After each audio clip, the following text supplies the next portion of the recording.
Okay, we're going to go ahead and April 9th, 2019. If you could please rise and say the Pledge of Allegiance with me, and then immediately after, if you could remain standing, we'll have our invocation. Dr. Dave Smith from New Sound Church will give our invocation, so please remain standing. I pledge allegiance to the flag of the United States of America and to the republic for which it stands, one nation, under God, indivisible, with liberty and justice for all.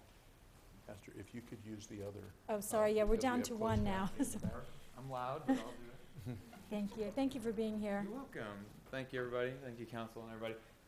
Anyone I've not met, I'm Dave Smith. I'm a pediatric ER doctor at Palms West, and I am also a pastor on staff at New Sound Church.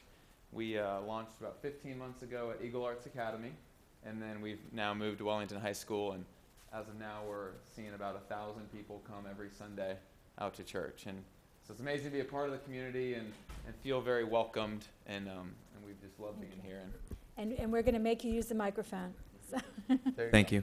And I have 5 kids. My wife and I just bought a house in Paddock Park, and so we're part of the community, and we love it, and we love being here. So if you don't mind bowing your heads, we'll say a little prayer. Lord God, we thank you so much for what you're doing here in Wellington, this city that is just a shining beacon for what we can do if we all work together to create something beautiful. And we just pray for knowledge and wisdom to make the right decisions for the future of this community. We pray for each council person that they make decisions based on what's best for the city and for the future of this county. And we pray for everyone who's speaking tonight that you just give them wisdom and the right words to get their point across. We just pray a blessing over this night. Pray this in Jesus' name. Amen. Thank you, guys. Thank you, Dr. Smith.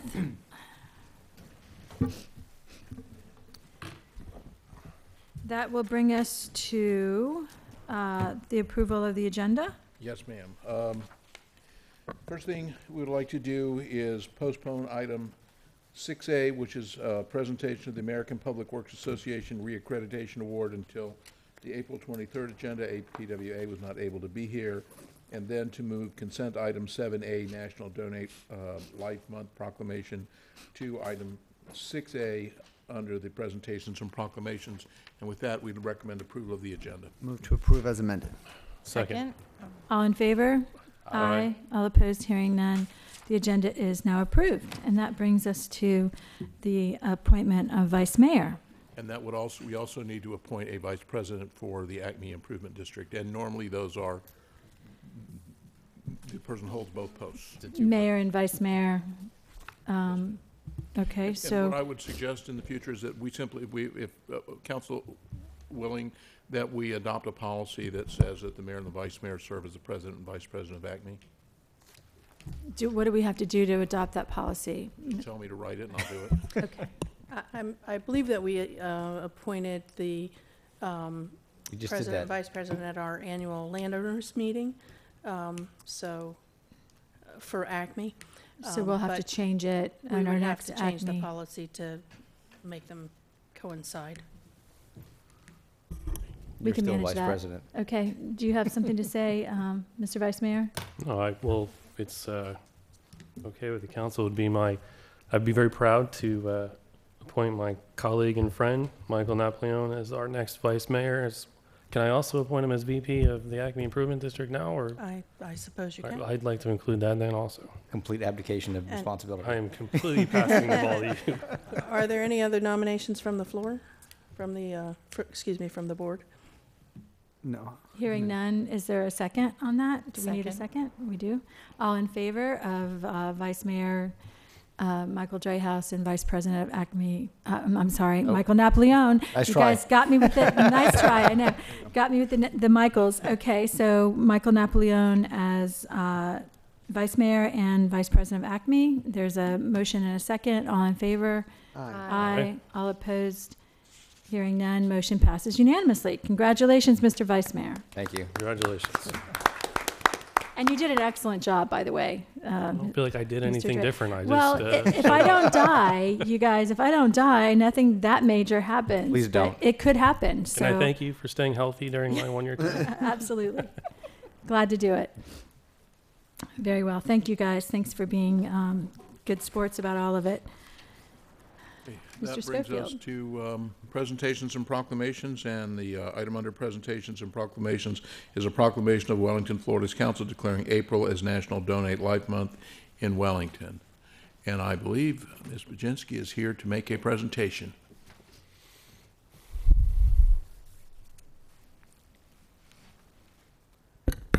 This is my first time here.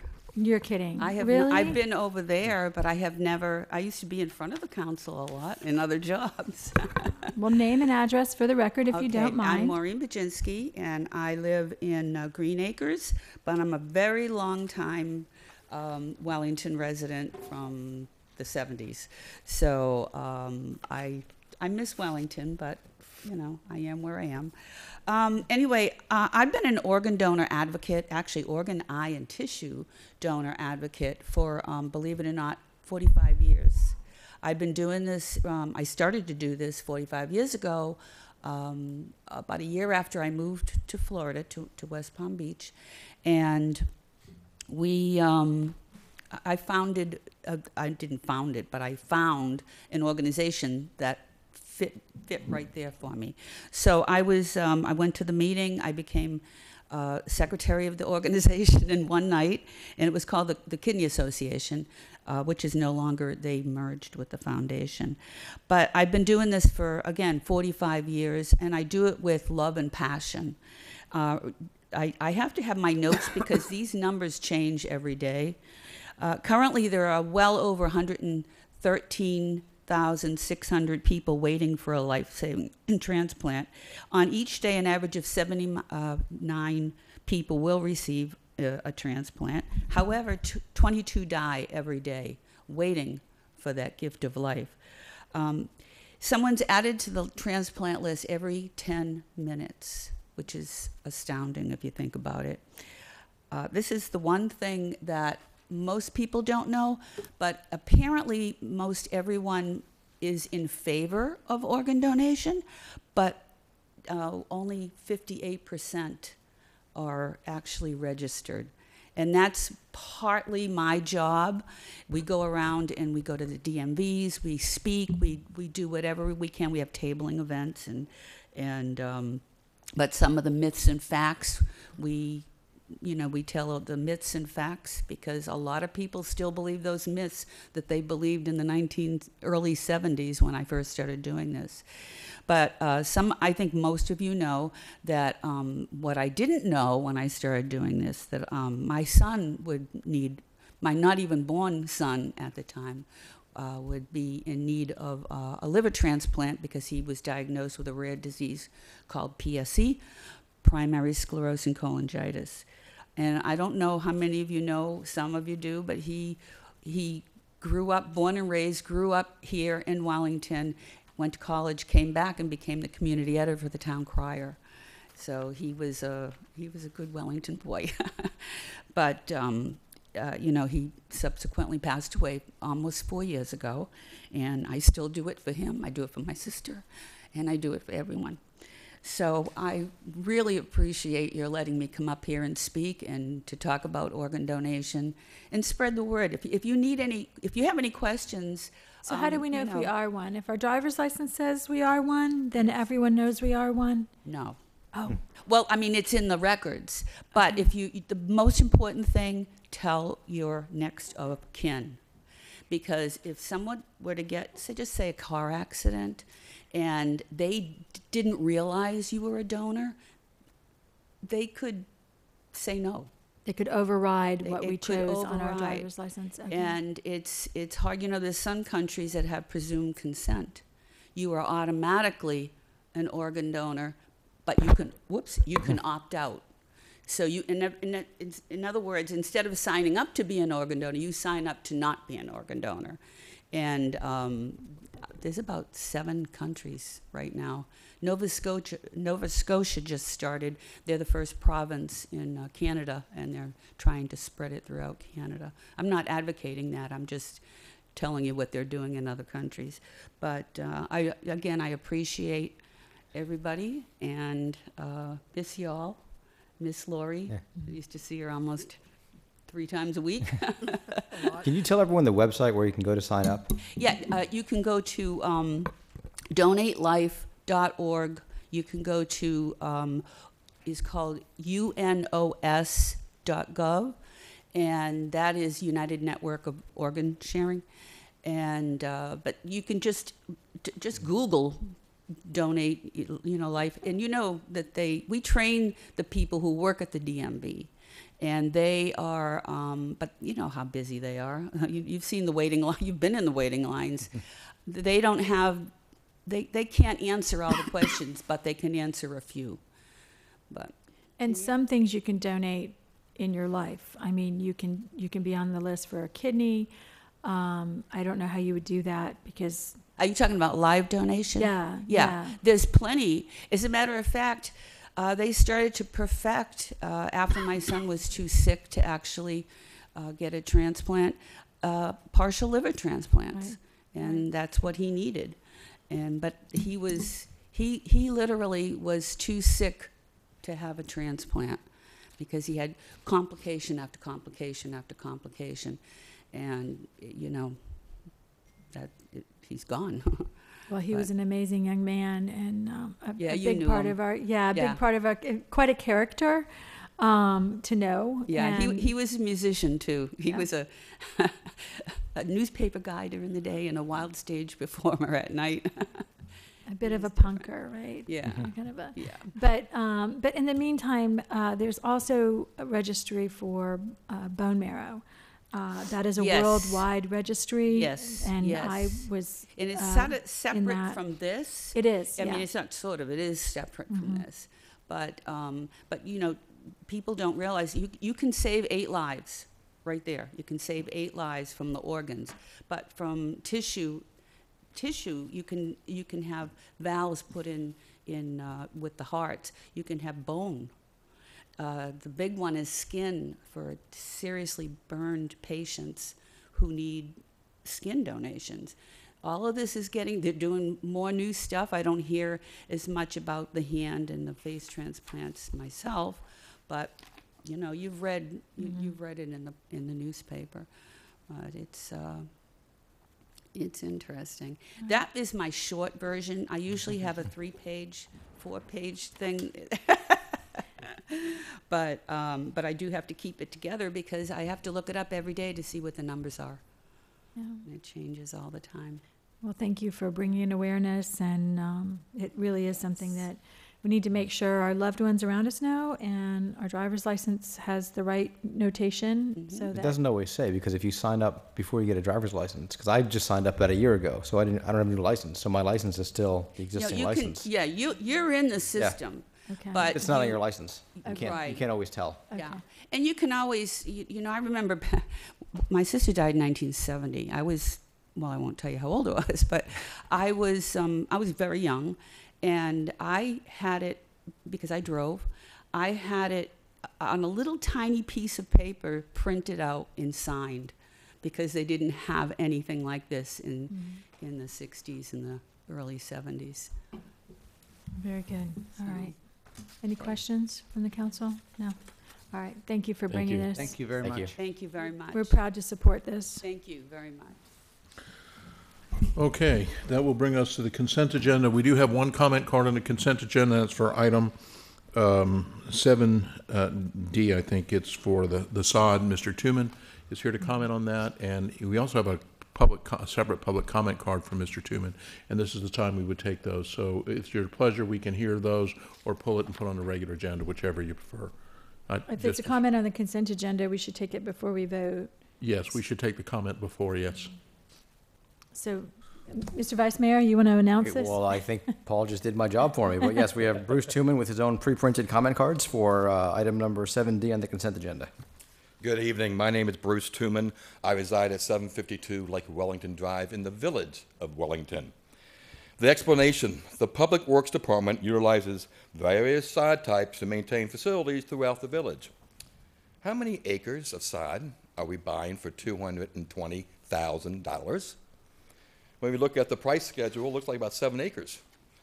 Is staff properly maintaining our properties, or are we just replacing sod at our expense? And it starts being laid where you don't have adequate irrigation.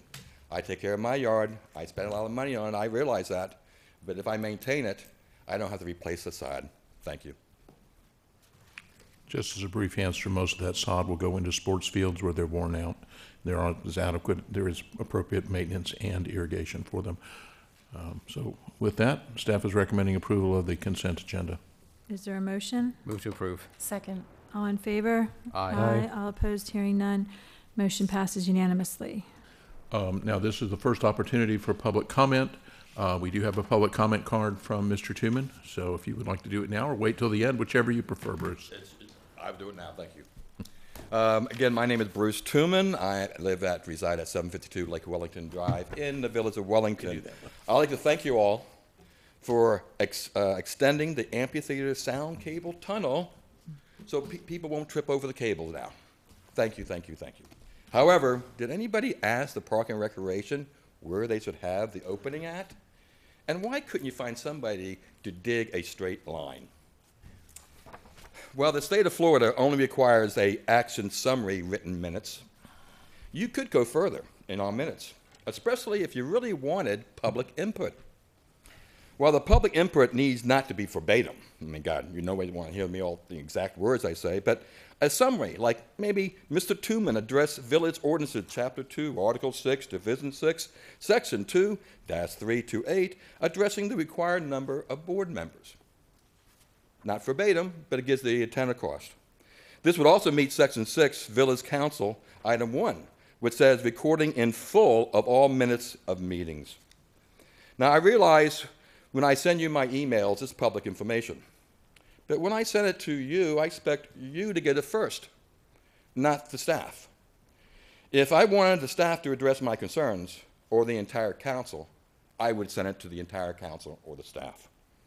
When staff is controlling my speech with the minutes and intercepting our emails, who is running the village? Thank you.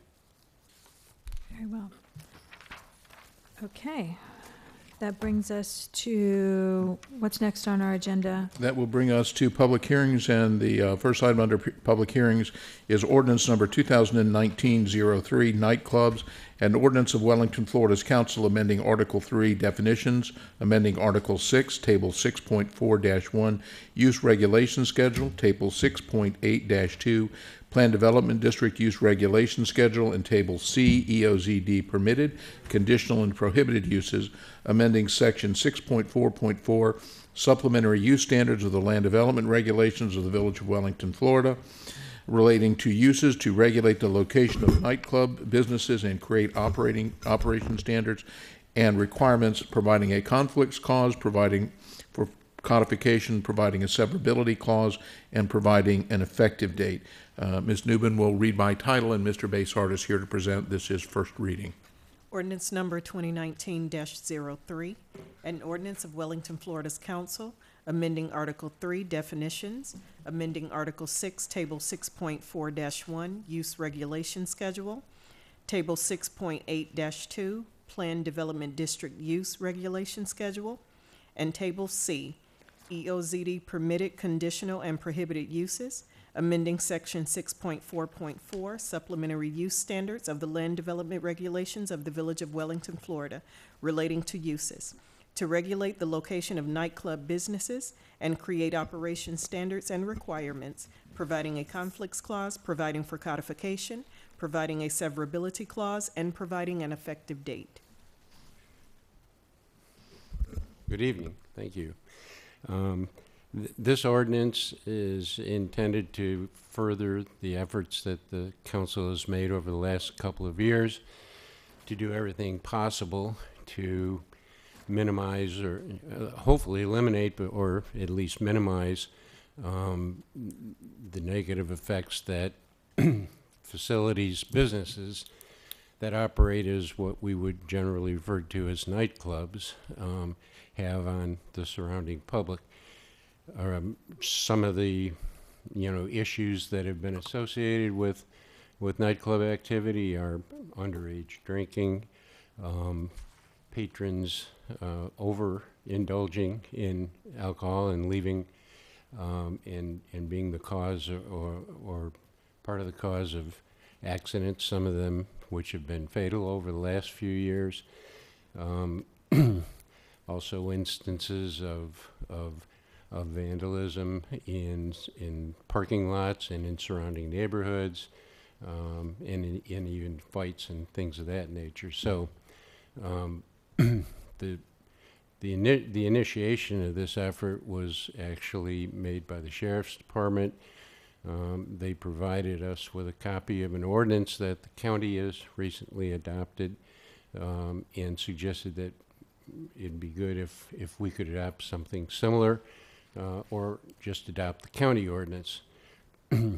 Several other municipalities in the county, actually all the municipalities, have been approached by the Sheriff's Department, some of which have already adopted similar ordinances to the one that we're proposing tonight. We elected not to suggest adoption of the county ordinance because we believe that any law that's enacted locally should fit local needs and local objectives.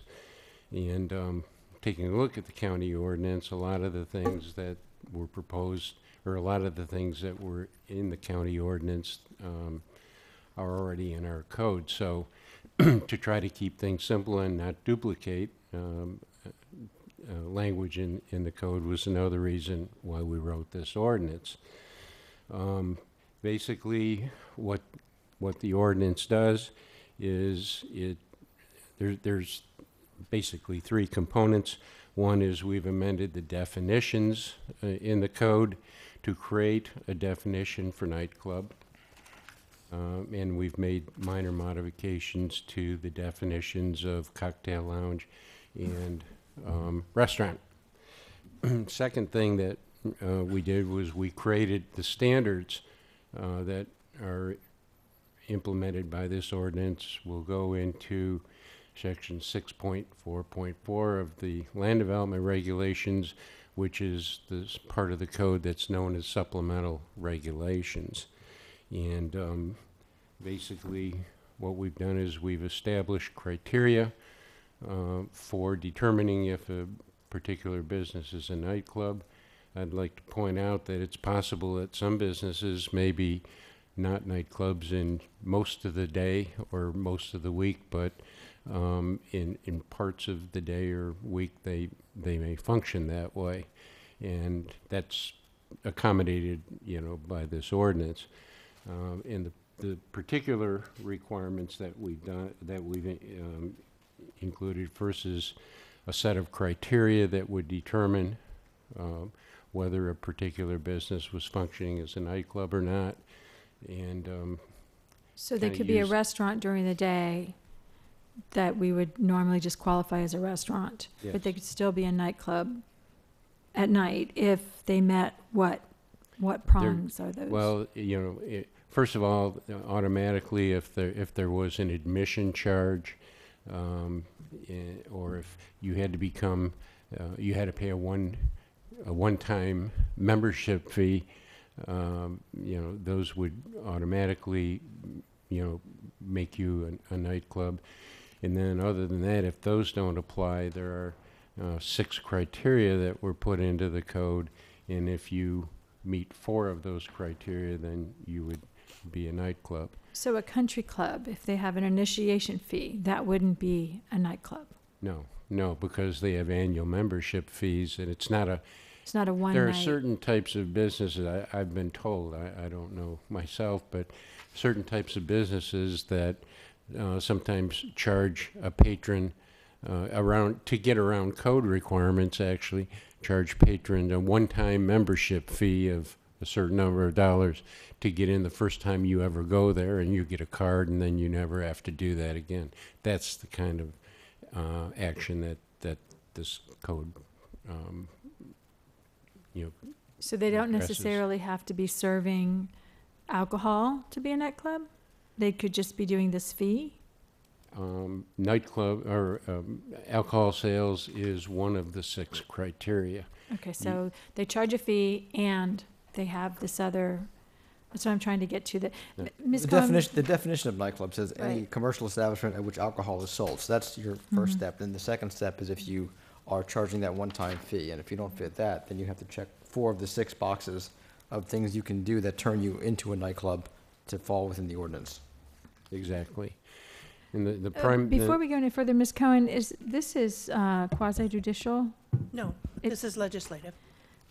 Is It's it an marked ordinance. wrong? It's an ordinance. Okay, it's marked wrong on the Okay. document. Okay, I just wanted to make sure because it was marked yes on there. That's an error. Okay. I'm Okay. sorry, I didn't mean to interrupt. No problem.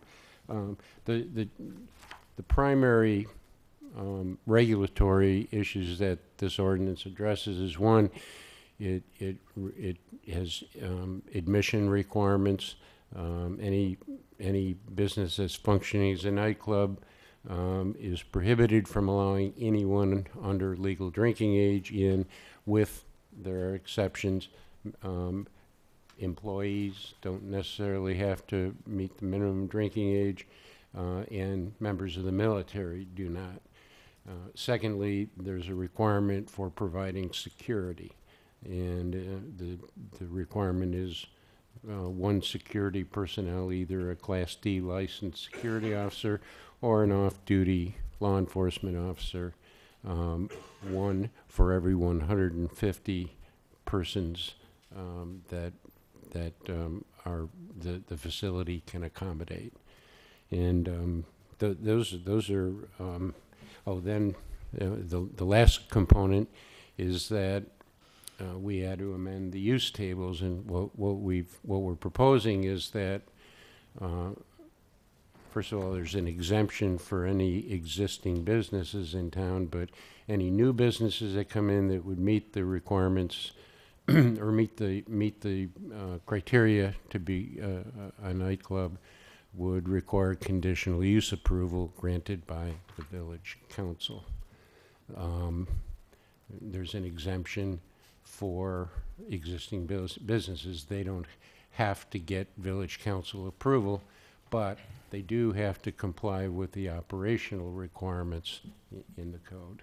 The security on site and Yes. operational hours and things like that. That's right. But this doesn't change the operational hours. All this does really is say if you are operating as a nightclub, whether you're a restaurant during the day or you're a nightclub now, you have to have a security officer, 1 for every 150 people, and you can't admit people under 21. That's really the only change this ordinance creates, correct? That's pretty much it. During Yes. the time that you're functioning as a nightclub. Right, only while you're functioning as a nightclub, correct? Right. So I see the reference to house parties in here that are advertised, and we've had issues with that. Yes, we have. Would this ordinance stop that from happening? If Would be illegal to have. if the proposed event or activity included 4 of the, either required an admission charge or met 4 of the 6 criteria, yes, it would be controlled by this ordinance.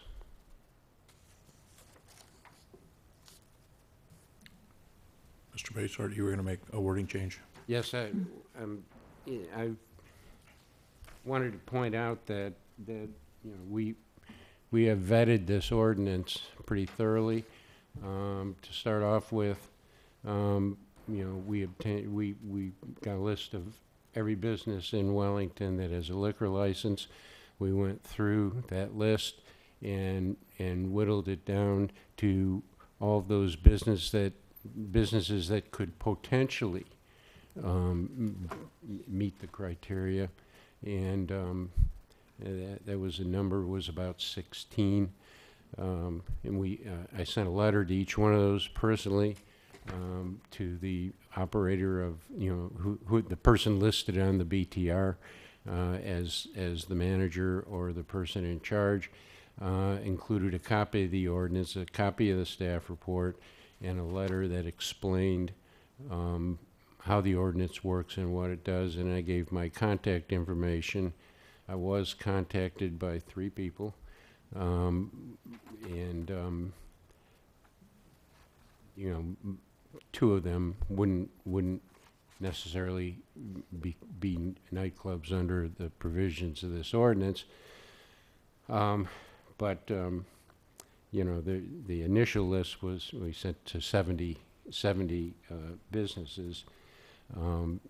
The matter was also taken before, this ordinance was taken before the PZAB, the Equestrian Committee, and the Public Safety Committee, all three of which have recommended approval unanimously.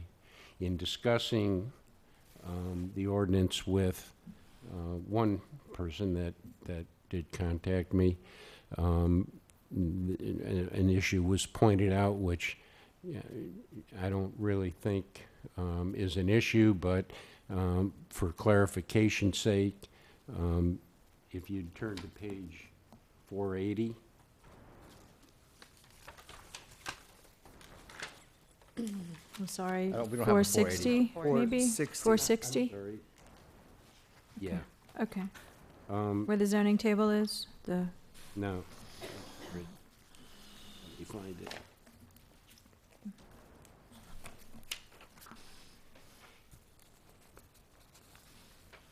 Here it is. It is, yeah, page 460. Yeah, where the zoning table starts.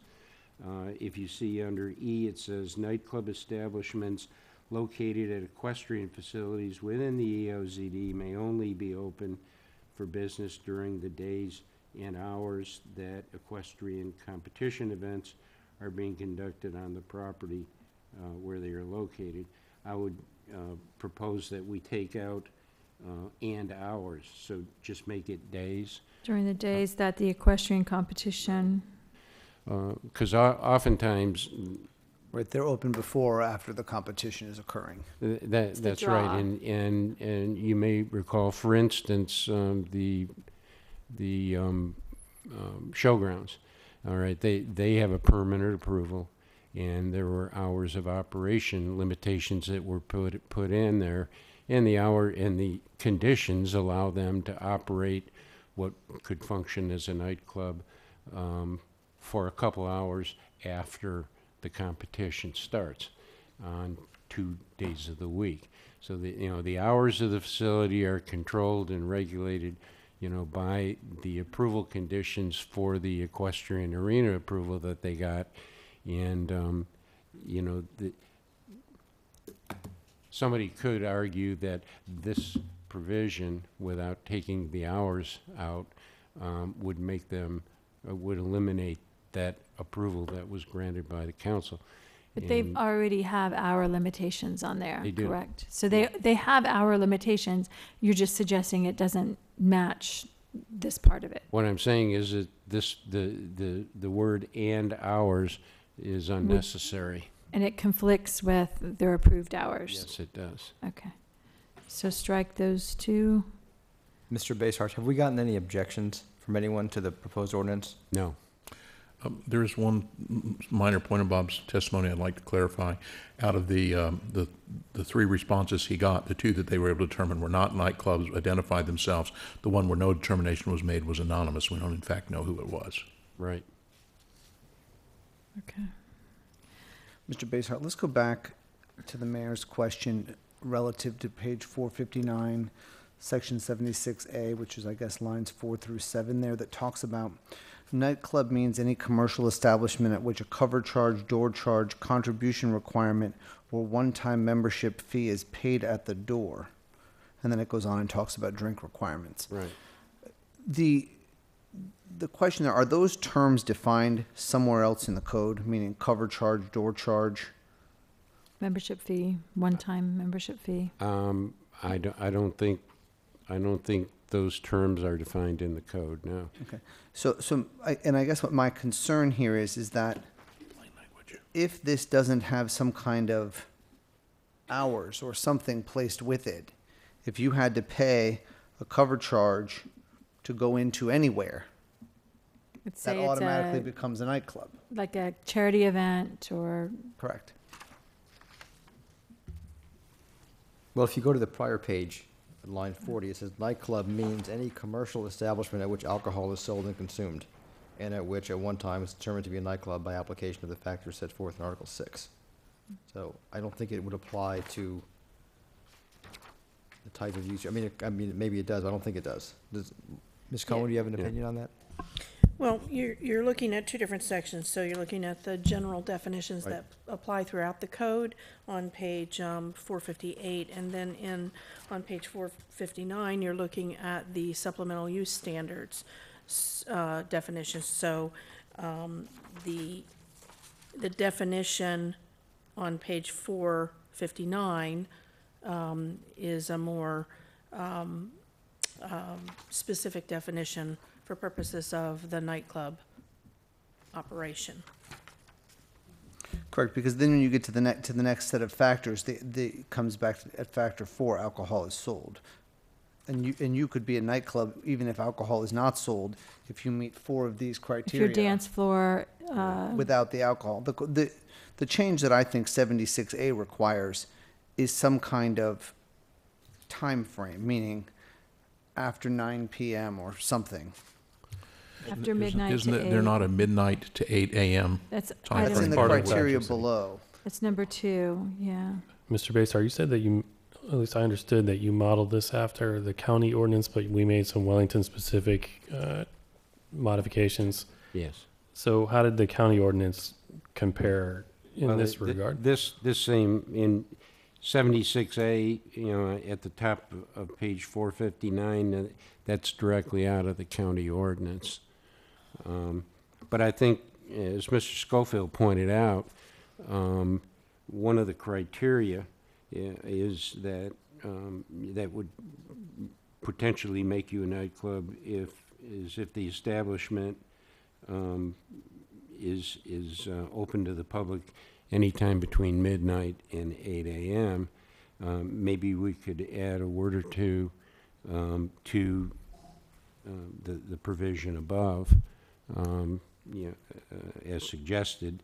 Say, Right, I don't think it even, I mean, if you're charging a cover charge and those kinds of things, and you get to 10 o'clock, even 11 o'clock, I think you're moving into Yeah, what being could a be. nightclub. Right.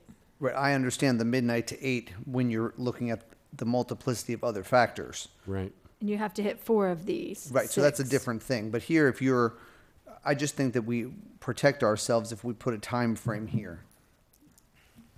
Means any commercial establishment. If 10 Open o'clock is a thing, after- you can change that you can move it back simply from 10 p.m. to 8 a.m. That would cover that, I think. Change midnight to 10 p.m. Well, I think he's talking about. Putting it in 76A. I think it A1. needs to be in 76A. Nightclub means any commercial establishment open after 10 p.m. at which. We can add that. Easy change. Okay. And the other thing about this is the first reading, so we kind of expect to hear back from establishments if they have concerns, if they're looking at, because honestly, there's 2 places where it says musical staging or a dance floor, platform, musical staging, dance floor. I could see that happening, pretty standard, like we talked about Village Music or places like that. So I want to make sure that we're not capturing something completely unrelated to a nightclub. Sure, but they're not going to meet the rest of the criteria. They're not going to meet 2. They're not going to meet 4. They're not going to meet 5. They might meet 2. I don't They would know auto- what their hours are. Not midnight. No, they wouldn't. Right, No. so they're not going to meet 2. Okay. They're not going to meet 5. And they're probably not going to meet 3 at 150 people. But you know what? When we say e.g. house party, Saturday night, DJ night, live music tonight, those kinds of things can be, other words can be inserted there. I know we're trying to capture those house parties that had happened, and It's hard to make an exhaustive list, though. I know, and I get what we're saying is if you're advertising this house, this one night, come to this house and pay a cover and drink. That's what we're trying to capture with that, Right. but There's no and dance that's floor, why we Village said, Music. for instance, or e.g., house party, right. Right. Saturday night, et cetera. It's not exclusive. Okay.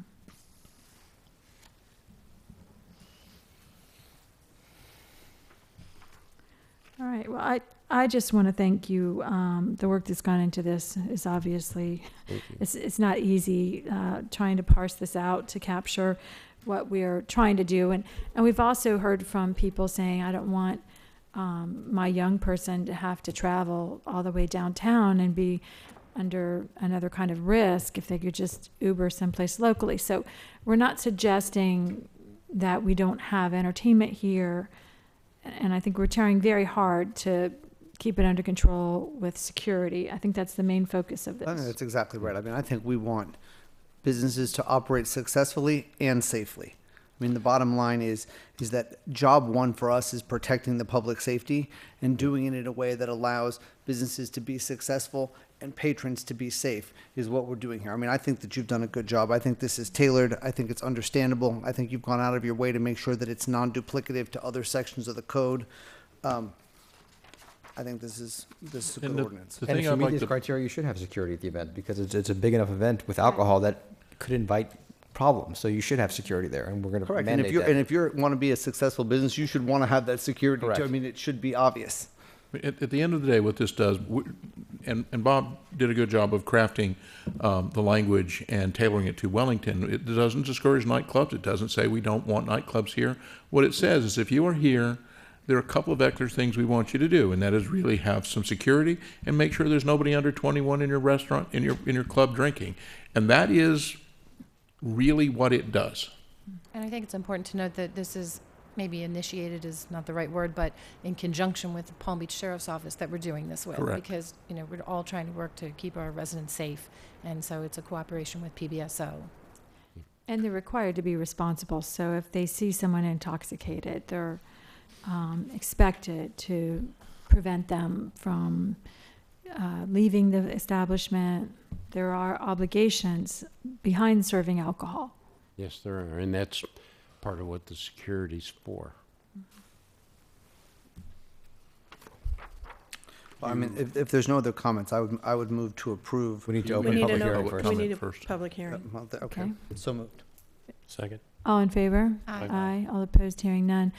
The public hearing portion is now open. Is there any public comment on this? We have the hat trick from Bruce Tuman. Hat trick. Okay. There we go. Bruce. My name is Bruce Tuman. I reside at 752 Lake Wellington Drive in the village of Wellington. Several meetings ago, our mayor had concerns about the lack of traffic speed enforcement. So why not shift the burden of public safety to the private sector with this ordinance? But how did you determine that nightclubs have a significant impact? Where are the numbers? How many noise complaints? Number of traffic accidents? Number of arrests of civil misconduct? The only number that was given was approximately 6 deaths. Approximately. We don't know. That was in over the past 10 years. Well, any death is a shame. But 6 in 10 years? Boy, that's a pretty good number. Maybe we should get each other a hand.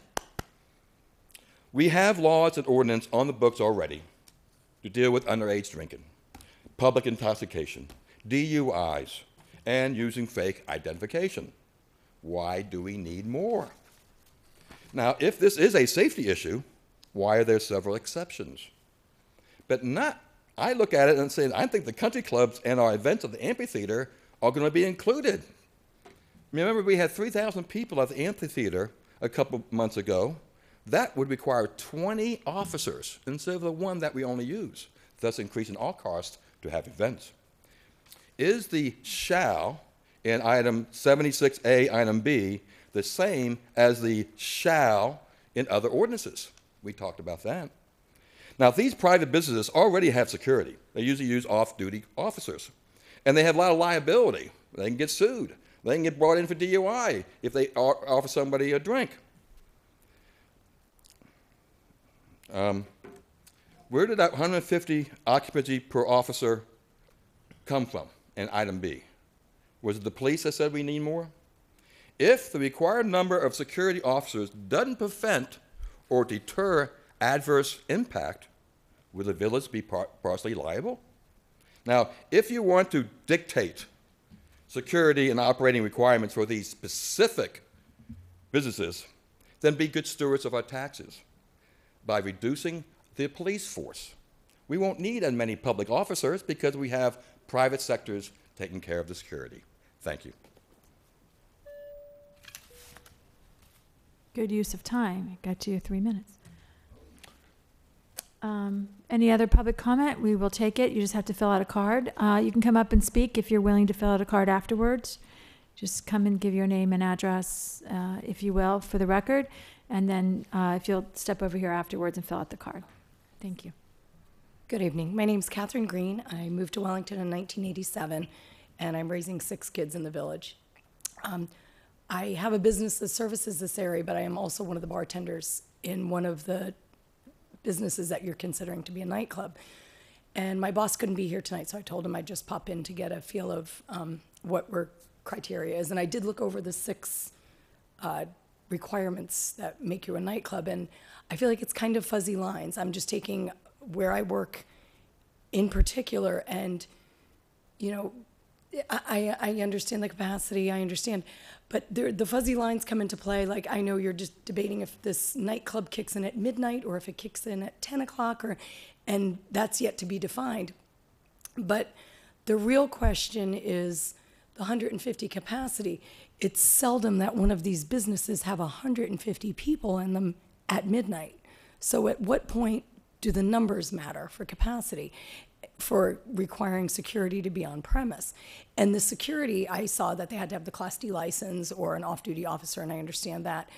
But you'd probably be better served if you properly trained your bartenders to know what they're looking at in regards to IDs. There's a serve safe requirement that isn't required by the village, and that's teaching each individual bartender to know what to look for on fake IDs.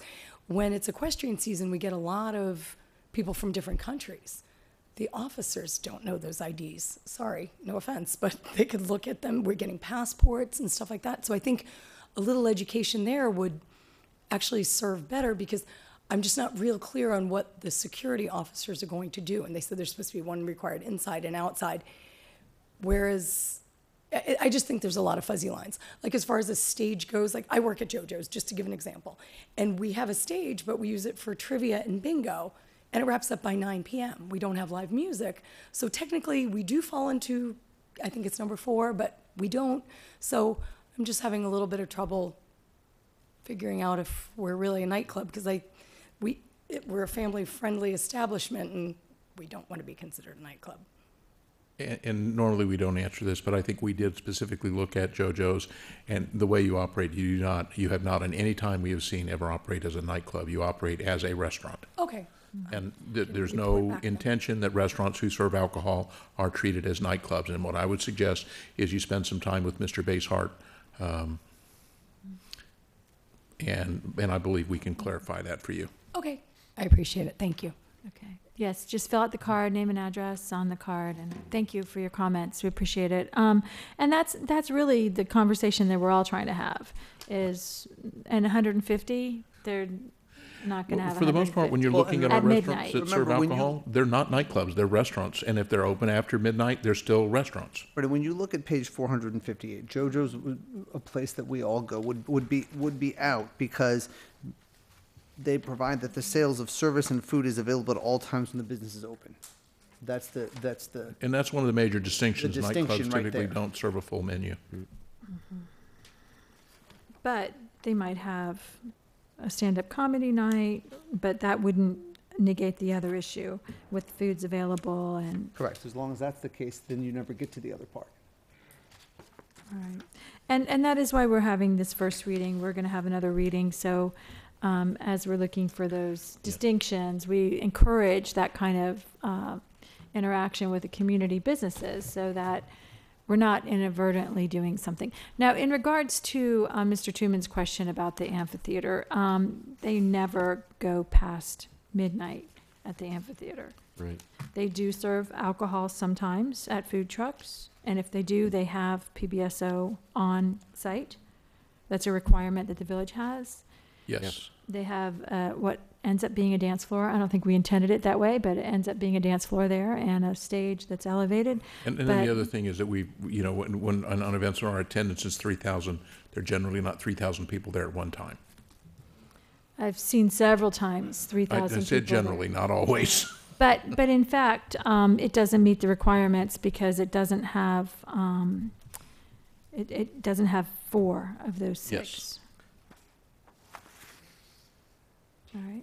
And I think if you know, the way that the village operates events at the amphitheater and on Village Hall property, if it did trigger, you know, the nightclub designation, I think that the things that the village does for security and you know, basically would comply with the code anyway.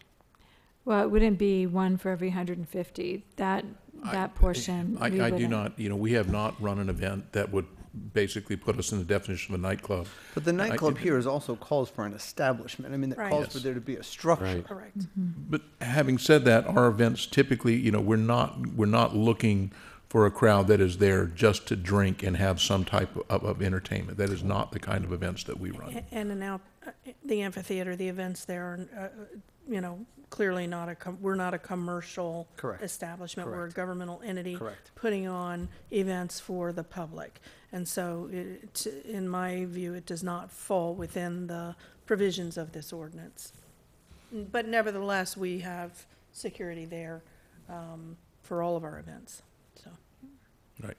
Now, there are theoretically, if somebody were to lease the Grand Ballroom in the community center, that could theoretically operate as a nightclub, but in that case, there would be required security. We already require that for when you're serving any alcohol and leasing our We facility. require it for weddings. We require it for any time alcohol is served That's that they correct. have Under our alcohol policy. security on site. So, and for good reason, because we've learned from experience that the variables set up there can be a negative. So, all right. Well, I think we've discussed all. I'd move to close the public forum. Second. All in favor? Aye. Aye. All opposed? Hearing none. Public hearing portion is now closed. Is there a motion on the ordinance as revised? And again, I would move to approve ordinance number 2019-03 as amended on first reading. Second. All in favor? Aye. Aye. All opposed? Hearing none. Motion passes unanimously. Thank you. All Thank right, you. that brings us Good to work, Bob. ordinance number 2018-10, small cell wireless. Staff is recommending that this be postponed time certain until the 23rd of this month. And we discussed this yesterday, the reason being, The reason being is that we have, our consultant and I have been and the engineering department have been in communication with the small cell providers, and we've made a number of revisions to satisfy some of their concerns. Those revisions are not reflected in the ordinance that's part of your package. They had a group meeting on Thursday, and so the final ordinance will be presented to you on the 23rd. I anticipate that although we've done a lot to satisfy some of their concerns, they are not going to be happy with everything that is in the ordinance. We feel that the ordinance meets all requirements of the law, and I think it would be beneficial to you all and to the public for the consultant to be here when this ordinance is actually presented on second reading in order to answer any questions that may come up or any objections that may be raised by the providers. very well. Do we need a motion to? Yes, if you could, please. Okay. Move to postpone ordinance number 2018-10, small cell wireless ordinance to the April 23rd meeting. Second. All in favor? Aye. All opposed? Hearing none. Motion passes unanimously. Thank you. Thank you. That brings us to the end of the agenda, and I do not believe we have any other comment cards, which would make then the attorney's report. I have nothing to report. Mine will be very brief. The next regular council meeting will be held here on Tuesday, April the 23rd. The next Lakeside Family of Fun event is on Thursday, this week, Thursday on April the 11th. It starts at 4:30, and it is a carnival theme. Village offices will be closed on Friday, April the 19th, in observance of Good Friday. And finally, Wellington's annual egg hunt is Saturday, April 20th at Village Park softball fields.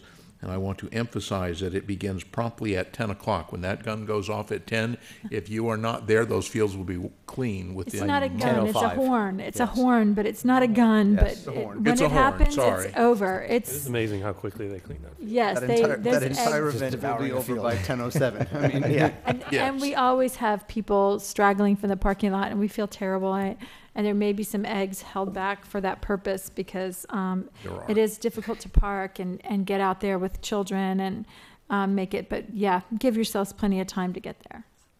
And that is the end of my report. All right, very well. Ms. Siskin, would you like to go first? And I really don't have anything. I'll just say happy Passover if you celebrate, and happy Easter because we will have both of those before our next council meeting. very good. Councilman McGovern? I have two things. I just want to thank particularly the Parks and Recreation crew for operating the Fraternal Order of Police John Scola Memorial Softball Tournament this weekend. It was many of us were there last year. I was back this weekend. It was another great success with softball teams of law enforcement softball teams from as far away as Missouri, Michigan, Pennsylvania, New York, New Jersey. It was a great event. They were super excited to be there, loved our fields and the work that our staff did. So I commend them and thank them for being there to facilitate that event. And then also I want to congratulate 3 local teachers for being finalists for the Dwyer Awards. Karen Epstein from Wellington Landings Middle School, Kathy Zangen from Binks Forest, and Tracy Shepard from Elbridge Gale. Those are very, very significant awards, and the Dwyer Award is a wonderful commendation for teachers who really go above and beyond. And for us to have 3 finalists for that award from village schools this year is a wonderful thing. So I want to extend our congratulations to those 3 teachers. And with that, I too will wish everyone a happy Passover and a happy Easter. And I know all 3 of those teachers, and I have no doubt tough, that you do. tough one As to do- score. Tough one to score, as do a lot of us. I will give yeah. you the good news. They We are don't all get to three, vote. all 3. Well, we don't get to vote, and all 3 in different categories. So they they could could all all win. 3 All win. 3 Keep it win. then. Okay, good. So we Let's hope could they all win. There you go. very well. Yeah, outstanding ladies. I'm glad to see that recognition. Mr. X Vice Mayor. I'm going to wave tonight. No, Really? yeah, Okay. Thank you. There you are. Mr. Vice Mayor. Y'all have covered everything I said. I'll just thank you for appointing me vice mayor, although you snuck in that VP of Acme on me. I didn't know that was coming. But I appreciate the vote, and I look forward to continuing. That's the one that with you brings guys. serious work. That's a big time commitment. I understand. Well, So, and honestly, it was great to have the kids here for Civics 101. Unfortunately, I guess we only have one school this year doing it, but really nice to hear the engagement that they had with us and some really good questions. Like they were really studying up on us, and it was really good. And I clearly didn't get enough extra credit for staying for a council meeting. Since No, none of there them was made not it. enough And this was a points. pretty short meeting for them Yeah. to stay This for. would have been a good one for them. And I think Miss Edwards kind of seriously encouraged it too, and but really hats off to Miss Edwards for that the coordination that it takes from our staff to do that and her staff. Really, it's an outstanding program. It's gone from like a one-night overview of government and meet the council to a real exercise in city government. So hats off to your staff for I didn't do doing this all one, I'll that. give you that one. Okay, and National Chill Out Day. Whoa. Kona Ice is going to be giving free Kona Ice Monday, April 15th from 5 to 6:30 to children at Scott's Place Playground, provided by Cam Khan, the owner of Kona Ice of Southwest Palm Beach, in honor of National Chill Out Day, which happens to be tax day.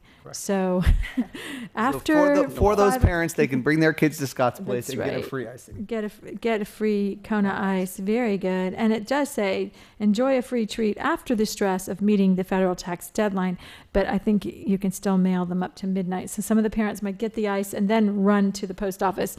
But thanks for bringing that up. That's a good one coming up. A reminder to all of us to do what we need to do. And you have to fill out an extension, get it in now. So I also want to thank everybody for the Relay for Life event. It was really, it went well. It's nice to see the community come out and do the big purple chair. And I know we weren't all there at the same time, but we were all there. And it was a great cause. So thank you to everybody involved in that. And thank you for Mr. Schofield even made it out for that event. And it was really well done. The small cell, I have a question, Ms. Cohen. The new state law that's being implemented, what we're doing for this small cell ordinance, will it change based on what they end up doing up there? It could potentially change, but we need to get the standards in place.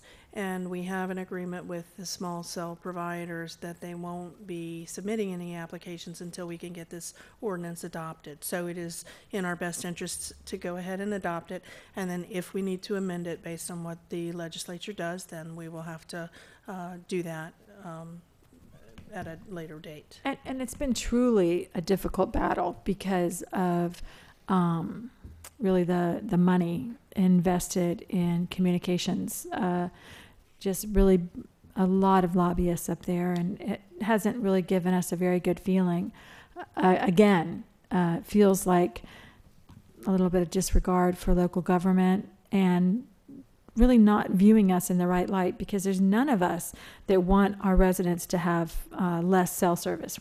We want to encourage that every way possible, but to give up all community standards and the types of things that they are asking again for are difficult. So thank you for bringing it forward. Thank you for the work you've done. But again, Mr. Schofield, you had talked to our lobbyists about that. Yes, and we have them appearing to express our opposition as it moves forward, but it appears this one is going to clear the legislature and the governor's desk. Well, if they can get any revising language in, that would help us. Yes, ma'am. We're pushing for that, along with the tree trimming ordinance. That's another one that's been problematic. I think the tree trimming made it to the governor's desk, didn't it? I don't think, I don't know. The Monday call-in, I listened, and it was still moving forward, but it wasn't to the floor yet. But the language that we were asking is basically tree trimming would be allowed in, circumstances where there's a storm, and with an arborist saying that your tree is diseased and has to be removed.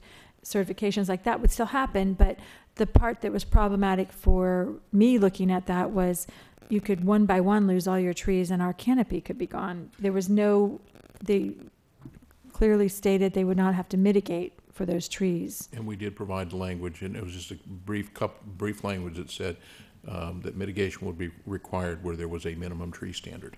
Okay, but I don't know if they got that added language. yet, but all right, we still are hopeful. well, hopefully the legislature can understand that, we wouldn't want to deforest the entire community over someone.